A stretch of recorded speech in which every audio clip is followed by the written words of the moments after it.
Olivier Faure, merci. Bonjour avec vous. nous. Ce matin, un remaniement du gouvernement est attendu pour les prochains jours, voire les prochaines heures. Est-ce que vous pensez, vous faites partie de ceux qui considèrent que c'est nécessaire pour relancer l'exécutif qui est secoué, c'est le moins qu'on puisse dire, en cette rentrée? Dernier événement en date, la démission de Gérard Collomb.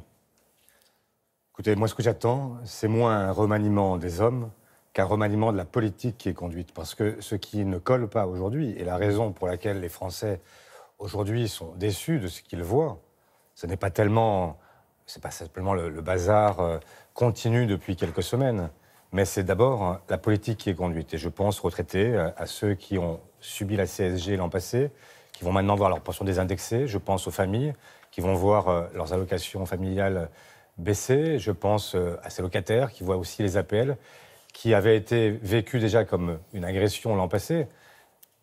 Le gouvernement avait répondu qu'il allait changer, et visiblement, ce n'est pas le cas. Mais vous avez déjà la réponse à cette question. Emmanuel Macron a dit il y a quelques jours dans une interview qu'il ne changerait pas de ligne. Dès lors, est-ce qu'il ne doit pas d'abord réaffirmer son autorité qui a été entachée par ces événements, le départ de Nicolas Hulot, puis celui de Gérard Collomb, notamment?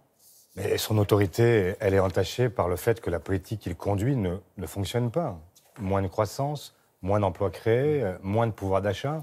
C'est ça qui, aujourd'hui, entame son autorité. Parce que moins de pouvoir d'achat, ce n'est pas prouvé encore, puisque la taxe d'habitation va baisser dès cette année. Non, quand on regarde tous les chiffres de l'INSEE concordent sur le fait que l'an passé, les Français ont perdu du pouvoir d'achat. Il y a des gens qui en ont gagné, qui en ont même gagné beaucoup, mais ils sont peu nombreux. Ce sont ceux qui ont bénéficié de ces fameux cadeaux fiscaux, plusieurs milliards, 5 milliards à 7 milliards par an, qui ont été redistribués à ceux qui n'en avaient pas besoin. Olivier Faure, Emmanuel Macron disait hier, à Colombey-les-Deux-Églises, que le pays, je le cite, se porterait autrement si les Français ne se plaignaient pas. Qu'est-ce que vous pensez de cette affirmation? Je pense que celui qui se plaint beaucoup des Français s'appelle Emmanuel Macron. Il ne cesse de se plaindre des Français. Les Français réfractaires, maintenant, les Français qui se plaignent, mais ils ont des raisons de se plaindre. Ils ont aujourd'hui des raisons, effectivement, d'en vouloir à ce président qui ne les entend pas, jamais. Voilà un président à qui on n'arrête pas de répéter... Le plan pauvreté, par exemple, ce n'est pas une façon d'entendre les Français, et notamment les plus modestes?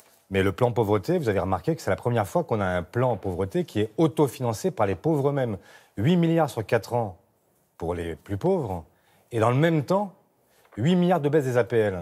Donc ça s'appelle l'autofinancement d'un plan pauvreté par les mêmes. Ça ne met pas en équation qu'il y a des catégories qui seront aidées par ce plan et qu'il y a aussi un volet social dans la politique d'Emmanuel Macron. Il y a évidemment, à chaque fois que les choses vont dans le bon sens, il faut les saluer. Mais ce que je dis, c'est que c'est très insuffisant et que la réalité, c'est que sur le plan budgétaire, eh bien, une part très large de ce plan est en réalité déjà financée par les plus pauvres. On parle de budget. L'Assemblée a enclenché hier la privatisation de la Française des Jeux, d'Aéroports de Paris. Pourquoi des privatisations qui pourraient rapporter jusqu'à 20 milliards d'euros? Pourquoi le Parti socialiste est-il opposé par principe à ces privatisations alors qu'il en a fait lui-même beaucoup lorsqu'il était au pouvoir? Mais on ne privatise pas n'importe quoi. On est en train de privatiser Engie, ex-GDF Suez. Donc c'est la maîtrise, en réalité, de la politique énergétique qui ne sera plus dans les mains de l'État. Il y avait eu en son temps des privatisations... non, jusqu'ici, jusqu'au gouvernement d'Édouard Philippe, en fait, il y avait une minorité de blocage qui permettait de contrôler l'activité, malgré tout, dans Engie. Ce ne sera plus le cas, puisque désormais, ça va chuter brutalement. Ensuite, vous avez la Française des Jeux, par exemple. Vous savez, c'est le loto. C'est le tirage et le grattage. Eh bien, désormais, ce sera privatisé. Alors, il y a à la fois des problèmes de santé publique, parce qu'en fait, il y a le problème de l'addiction au jeu. On ne peut pas faire n'importe quoi au nom du profit. Et ensuite, c'est une machine à cash qui disparaît pour l'État. C'est-à-dire que ce qui était une machine qui rapportait chaque année à l'État, eh bien, va passer dans les mains du privé. En le vendant, l'État va récupérer du cash, justement. Une fois, ils vont récupérer une fois du cash. C'est exactement, rappelez-vous de ce qui s'est passé sur les autoroutes. Chacun se souvient. En fait, la première année, ça rapporte de l'argent à l'État. On fait les fonds de tiroir, on vend les autoroutes, les concessions, et puis après, pendant des décennies, on se mord les doigts en se disant pourquoi est-ce qu'on n'a pas cet argent-là qui rentre dans les caisses de l'État? Olivier Faure, soyons honnêtes, est-ce qu'il n'y a pas un discours pour l'opposition, un discours quand on est au pouvoir? Les gouvernements socialistes, je le rappelle, ont privatisé, par exemple, Safran, en partie sous François Hollande. On ne parle pas de l'époque Jospin, avec le GAN, le Crédit Lyonnais.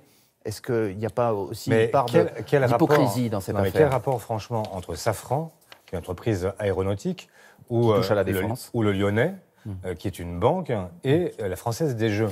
Je n'en vois aucun. La Française des Jeux, c'est une machine à cash. C'est une machine. En plus, c'est le monopole des jeux. C'est quand même, ça a un sens. C'est le fait quand même que ça n'est pas une activité tout à fait anodine. Et donc, les casinos ne sont pas publics, Olivier Faure. Les casinos ne sont pas publics, mais précisément tout ce qui est jeu populaire, jeu de masse, l'est. Et donc, aujourd'hui, je vois une machine à cash qui disparaît des mains des Français pour pouvoir regagner le privé. C'est une formidable opportunité pour ceux qui en seront propriétaires, mais c'est un vrai à gagner important pour l'État chaque année. Allez, il nous reste 2 minutes. Qui dirigera les socialistes aux élections européennes? Pierre Moscovici a décliné ce projet. Christiane Taubira et Bernard Cazeneuve ne sont pas intéressés non plus. Est-ce que vous êtes condamné à jouer un rôle de figuration dans ces élections? Mais pas du tout. En fait, on a toujours dit que nous connaîtrions notre liste au mois de novembre. Et donc ce calendrier-là sera respecté. Et vous verrez que nous n'aurons pas à rougir de la tête de liste qui sera proposée à ce moment-là. Simplement, quand c'est pas l'heure, c'est pas l'heure. Quand c'est pas l'heure, c'est pas l'heure. Mais est-ce que vous pourriez être cette tête de liste? Je ne répondrai pas. Pour l'instant, on commence par le fond. Parce que moi, ce que je veux, c'est qu'on commence par le message. Et le message doit primer sur la personnalité qui portera la liste aux européennes. Il n'y a pas qu'un seul message, puisque l'aile gauche du Parti socialiste, aujourd'hui, menace de quitter le parti, car justement, sur ces questions européennes, notamment, vous êtes en profond désaccord. Écoutez, il y a des désaccords qui ne sont pas si profonds que ça, qui sont certainement surjoués. Mais moi, ce que je dis, c'est que nous allons avoir un vote la semaine prochaine. Et donc, il y aura 2 textes qui seront soumis. Nous sommes un parti démocratique. Vous voyez, dans toutes les autres formations, que rien ne se passe. Chez nous, il y a un débat. Il sera tranché par les militants. Et ensuite, nous aurons une ligne qui sera une ligne démocratiquement adoptée. Dernière question, Olivier Faure. Vous êtes de ceux qui ont hué ou applaudi Manuel Valls pour sa dernière question à l'Assemblée nationale. C'était mardi. Je n'étais pas présent puisque j'étais en rendez-vous à ce moment-là, donc je n'ai ni...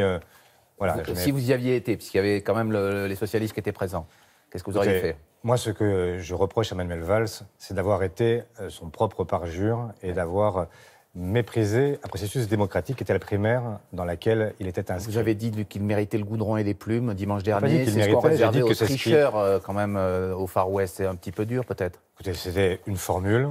Je ne cherche pas à l'accabler. Je dis simplement qu'il y a un désaccord profond avec lui. Moi, je ne crois pas aux gauches irréconciliables. Et je ne crois pas qu'on puisse, quand on entre dans un processus démocratique, ensuite en sortir en faisant comme si on n'avait pas été signataire d'un document qui devait lui permettre de respecter sa parole. Et donc la politique, c'est d'abord ça, respecter sa parole. Eh bien, ce sera votre dernier mot aujourd'hui. Merci beaucoup, Olivier Faure. Je note un rendez-vous politique, je vous demande de le noter en tout cas, pour ce week-end. Nadine Morano, la députée européenne Les Républicains, sera l'invitée d'un dimanche en politique à 12h10 sur France 3 dimanche. Laurent, c'est à vous. Bonne journée. Merci, Jeff. Bonne journée à tous les deux.